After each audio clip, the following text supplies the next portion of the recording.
Hey everyone, I'm Scott Cunningham, aka Scottsy Business, and today we're going to be talking about crypto lending and all the different platforms that I've tested out. We're going to look at Binance, Blockfi, Coinloan, Crypto.com, Celsius, and Nexo. So quite a few.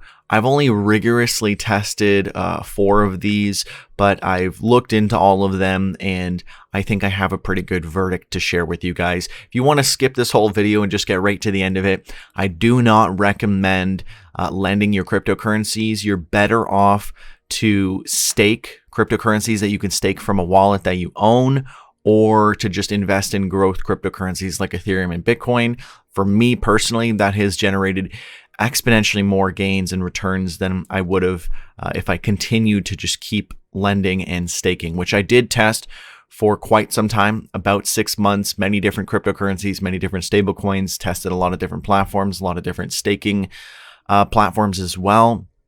And with all that being said, the most important thing is just that you own your own keys and your own crypto. For a lot of these platforms, you have to give them your crypto to then lend or stake or whatever. So if you're going to focus on passive income, I would just say to focus on staking cryptocurrency via wallets that you control. So a good example of this is I still stake my Hive because I have complete control over it. It's just mine. And I'm not trusting it to anyone. I still am the one who owns it and I'm staking it. So that's very secure. And I previously used to stake Tron via Tron Link and Tron Scan, and that was from my own wallet. So again, very secure.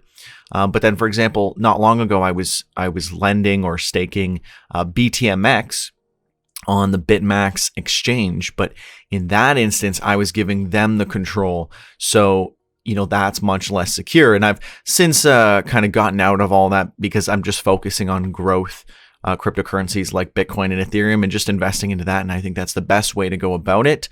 Some people might want to take that a step further and then get interest off of those from lending those, but I don't think it's secure and it's not worth the risk, to make like $50 or something for this year. And your crypto could get completely lost. That's definitely not worth it to me. So personally, I think the best method is just investing in really good growth cryptocurrencies going forward and just continuing to do that and holding for the long term. That's just what I'm doing. This isn't necessarily financial advice because none of this is financial advice. And this is my little disclaimer here for that. But yeah, let's get into it. So we're going to look at some of the different platforms that I actually tested and just generally look at the interest I earned. I'll share a few, insights on each platform, and then I'll give you my final recommendation at the very end if you were going to use any one of these lending platforms, which again, I do not recommend. I think you're better off staking with a wallet that you own or just going ahead and investing in growth cryptocurrencies because you're probably going to make a lot more return. But if you're really, really, really keen on getting passive income, again, I would still say staking is a much better route to do that. So with that being said, let's jump in. So the first one we'll look at here is Nexo. The reason that I originally got out of Nexo is because there was a lot of like sketchy stuff going on. There's investigations, lots and lots of weird stuff going on. And I didn't feel very comfortable with like leaving my money in. I was mainly doing stable coins across all these platforms because they get the highest returns. So that's just what I went with. And I did $200, I believe, or maybe $300. Yeah, maybe $300 on each platform, I think is what I did. And I left it there for several months. I can bring up my spreadsheet here. So basically like 5 to 6 months for most of these for Nexo, Blockfi, and Celsius. And then I started testing Binance at the end here. So you can see my returns. I was getting the highest returns from Celsius, but these returns were high for a bit, but that was because they had like a special thing going on. This is more of a regular average return. Celsius was a little lower at first, and then they massively upped their interest rates, and now Celsius by far has the highest interest rates. So, that's something to keep in mind. And in terms of what I was actually lending, I was using DAI, USDC, Tether, TrueUSD, Pax, and Gemini, because I wanted to kind of just like test out all of the different stable coins and get a feel for all of them. And I know it's basically the same thing, but you know how I am. I really want to test everything, give everything a fair shake. So I was trying out different stable coins. I was trying out all the different lending platforms. I really want to test everything thoroughly. And these were just the interest rates at the time for each of those. So on this platform, I was able to earn $7.72. You can also buy their Nexo tokens and earn dividends, which I did think was really cool, but it's only like once a year, I believe. So that's a very, very long time to hold and wait, especially in the crypto world where a lot can change in a year. That's kind of why I wanted to not really focus on stuff like this right now, because we've got like the end of the halving cycle in the works. So everything is going to be on Bitcoin and Ethereum, and it's going to be much more appreciation based than it is for like passive income. I think passive income is a good idea in a very bearish market because you can kind of just build while like nothing is going on. And this might make a lot more sense in 2022. So, don't necessarily disregard all of this. Well, I mean, I still think if you were going to do that in 2022, you should just stake and not lend again. But the idea of earning passive income is what I mean. You shouldn't necessarily throw it all out the window, because in a very bearish crypto market, I think this is going to make a lot of sense. So that's Nexo. When I withdrew, there wasn't really any issues. It was very quick. I had to KYC. Most of these platforms you have to KYC, if not all of them, except actually everyone except Binance. So if you are looking for a way to lend without having to KYC, you actually can do that with Binance. However, I found that Binance had the lowest interest rates. But they do have higher interest rates if you're willing to lock up your crypto for a certain amount of time. They were the only ones who had these long lockup times that could allow you to get more, because Binance has just like all these, like a crazy amount of different things that you can participate in. So it gets a little overwhelming, but they're all different. So we'll get into that in a little bit. So that's Nexo. For Coinloan, I didn't really test out Coinloan very much because, I thought I was already logged in here. 1 second.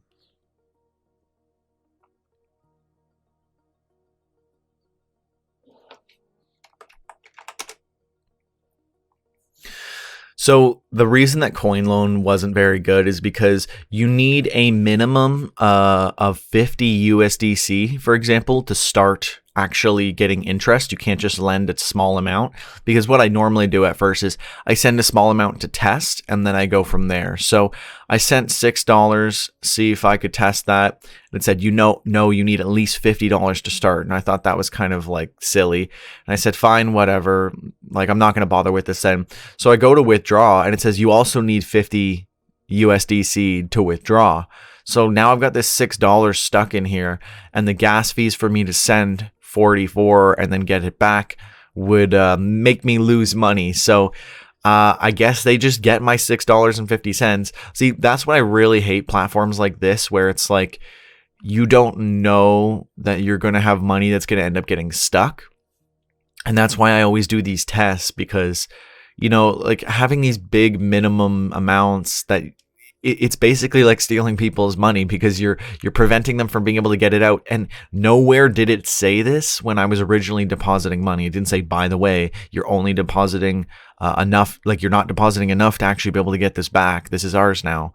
So I never ended up testing this because I couldn't, and it's just not a good platform. So very, very against platforms that do that. So not a fan at all of Coinloan. Blockfi. So Blockfi is an interesting one because, they have an exchange attached to them. Obviously, so does Binance, but Blockfi is very convenient in the sense that you can easily like swap around what coins you're doing. They also have the option to just earn in Bitcoin, for example, whereas normally you just earn in the cryptocurrency that you're staking. The only unfortunate thing is, like, now I've got all this like leftover rewards that I can't get out because it's all too small to do anything with. So that's kind of unfortunate. But if you're trying to do this for a long time, obviously this probably shouldn't be an issue. But I earned $11 during the time that I was earning interest here. So I definitely earned a good amount here. It worked out pretty well, though there are some caveats with Blockfi that I don't like more than any other platform. So these caveats are, They don't say anything about KYC until you need it, which I think is a little unethical, right? Like, I put in money, you know, I'm doing all my stuff, and then I want to get my money out, and it's like, oh, by the way, you actually have to KYC, and we're not going to let you like access your money or do anything until you KYC.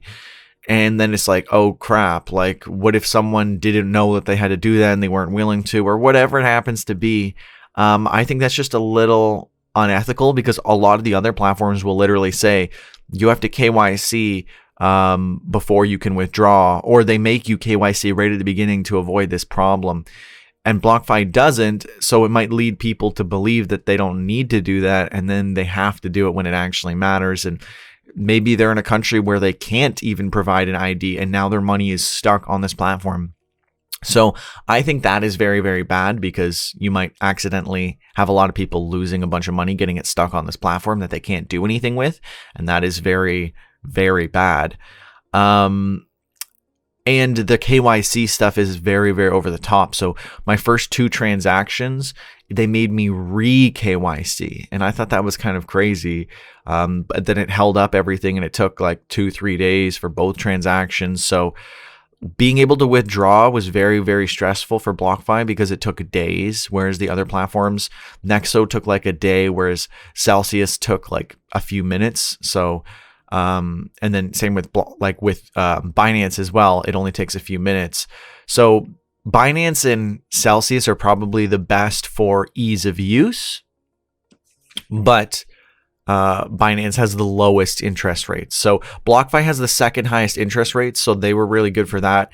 And having an exchange attached to it is very convenient, and they do have a lot of great features, and it's a great UI. So definitely a lot of useful things here.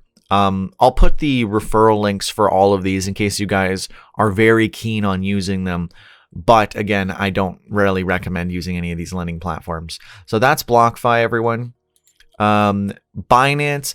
So Binance has a lot of different stuff, almost too much. Like, it's overwhelming how many different things they've got going on. So they've got the regular stuff, which is just savings, which is you put it in, you get a certain amount, and that's what you get. No problems there. But then they've got like fixed terms where it's like you can put it in for a certain amount of days and earn more money. And then they've got staking, which isn't really staking because it's still lending anyways. They're just calling it staking, I guess. But yeah, like you can earn a pretty good amount if you're staking these for like a long amount of time. Then they've got high risk DeFi staking, all these different things. It's kind of crazy how much stuff they've got packed into this, like ETH 2.0 staking now. So many different things are going on, up to 20% APY on ETH 2.0. So that's pretty amazing.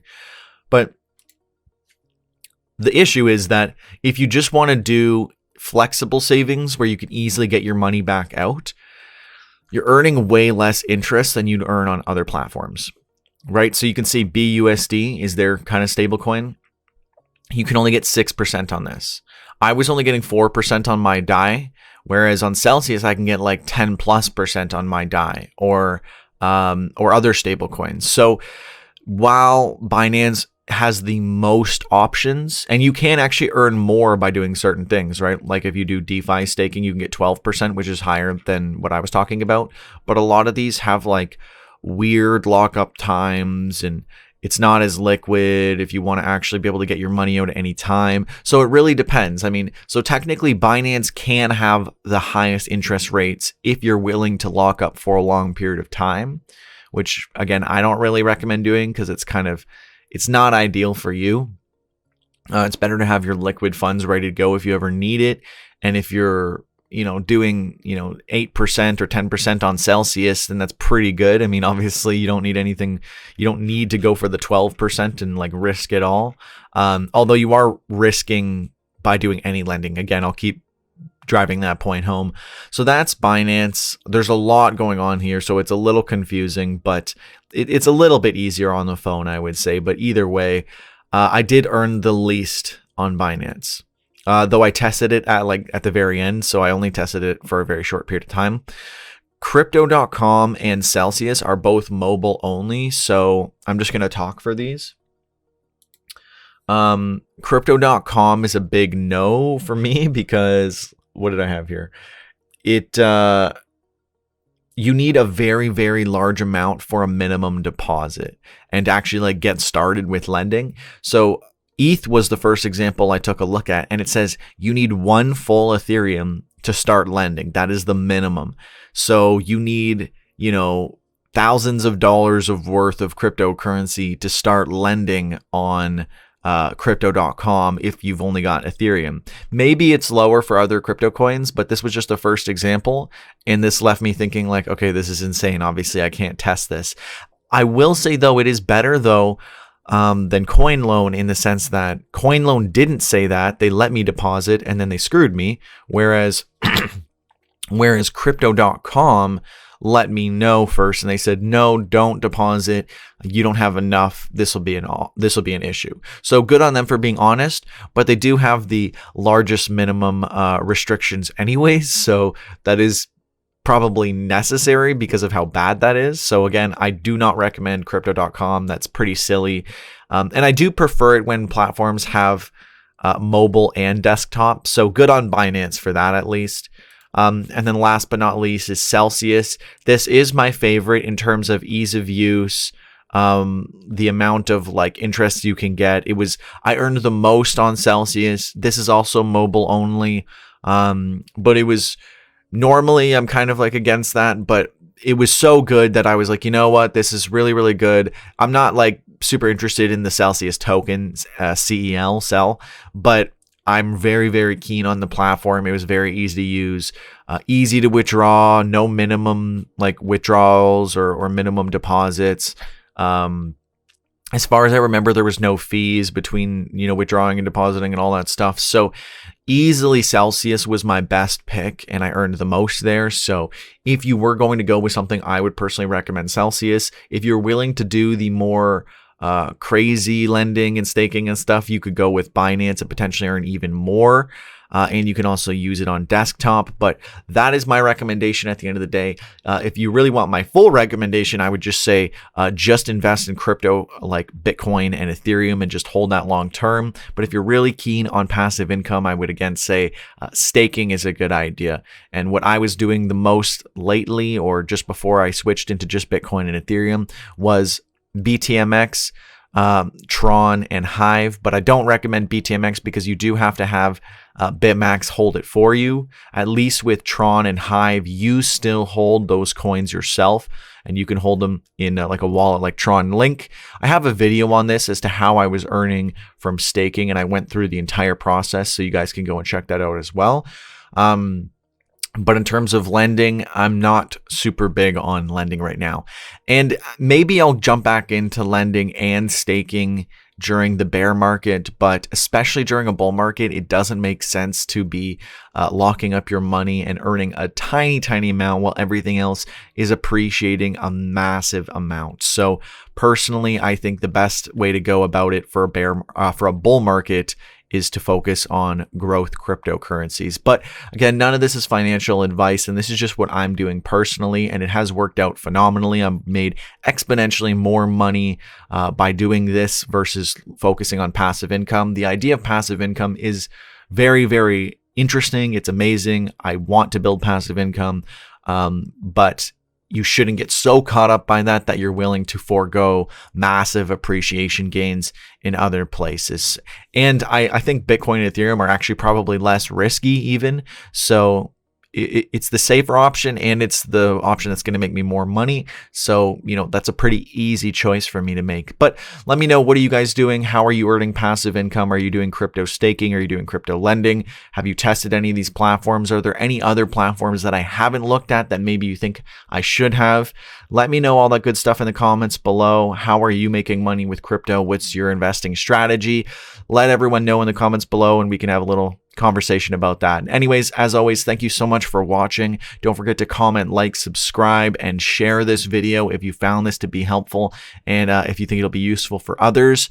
And as always, until next time, cheers.